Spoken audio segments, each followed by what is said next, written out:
नमस्कार, बिहार उदय न्यूज़ के digital platform पर आप सभी का स्वागत है। दोस्तों, आज हम बात करने वाले हैं बिहार में विधानसभा उपचुनाव जो हो रहा है उस सीट के बारे में हम आपको बताने वाले। वो सीट है इमामगंज की सीट।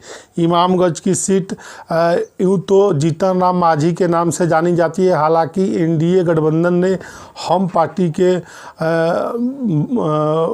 जीतन राम मांझी की पुत्रवधू दीपा मांझी को वहाँ उम्मीदवार बनाया है।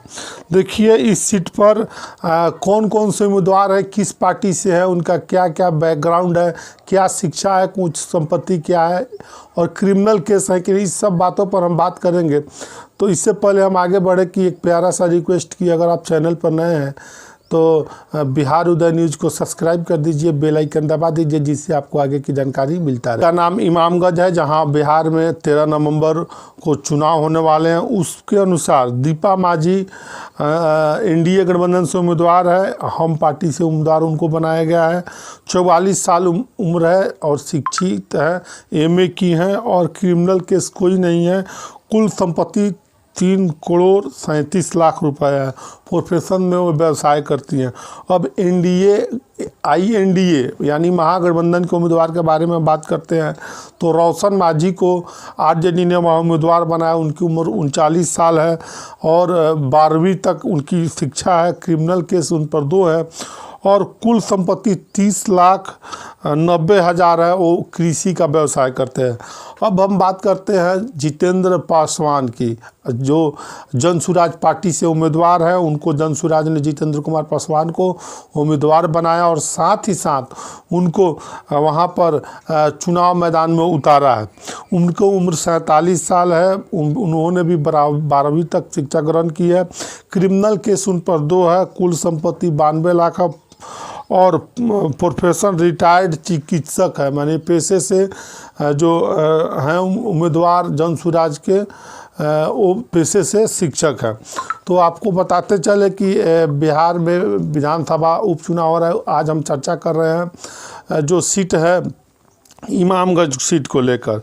देखिए यहाँ राजनीतिक घरानों में टकरार देखने को मिल रही है और यहाँ से दीपा मांझी मैदान में है। वो नए जनरेशन की है जो नए ताकत भी दिखा रही है। साथ ही साथ वो पूर्व मुख्यमंत्री जीतन राम मांझी की पुत्रवधू भी हैं और उनके अभी जो फिलहाल बेटे मंत्री हैं संतोष सुमन उनकी पत्नी है। दीपा मांझी की माँ ज्योति मांझी भी बाराचट्टी से विधायक है और इस उपचुनाव में इतना बड़ा राजनीतिक घराना किसी दूसरे उम्मीदवार का अभी तक फिलहाल नहीं है।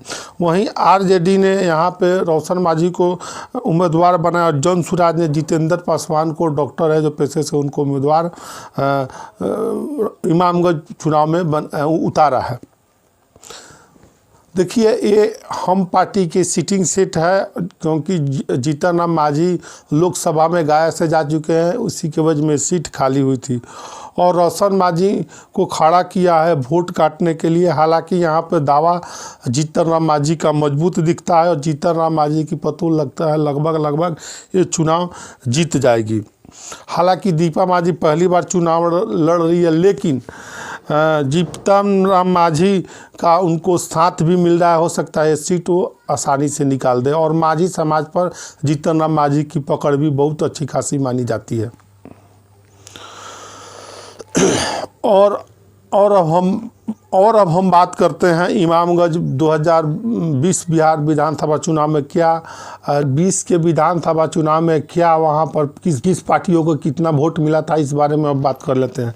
जीतन राम मांझी की जो खुद वहां से चुनाव जीते थे उनको 78,762 वोट मिले थे और उदय नारायण चौधरी वहाँ से खड़े थे, उनको 62,728 वोट मिले थे। वहीं कुमारी शोभा सिन्हा जो LJP से चुनाव लड़ी थी 14,197 वोट मिले थे। अब दांव पेच के सारे पैतरे आजमाए जा रहे हैं। देखिए ऊँट की करवट बैठता है तो आने वाला वक्त बताएगा, लेकिन हालांकि इस सीट पर देखने में लगता है कि ये सीट जीतन राम मांझी हम के खाते में, जो उनकी पुत्रवधू खड़ी हैं, पतोहू खड़ी हैं, उनके खाते में ये सीट जाएगी। तो अभी हम इमामगंज सीट को लेकर चर्चा कर रहे थे और बता रहे थे कि इस सीट पर क्या हो सकता है, किसकी उम्मीदवारी हो सकता है, कि ऊँट किस करवट बैठेगा। तो मिलते हैं अगले वीडियो में, तब तक के लिए आप सभी का बहुत बहुत धन्यवाद।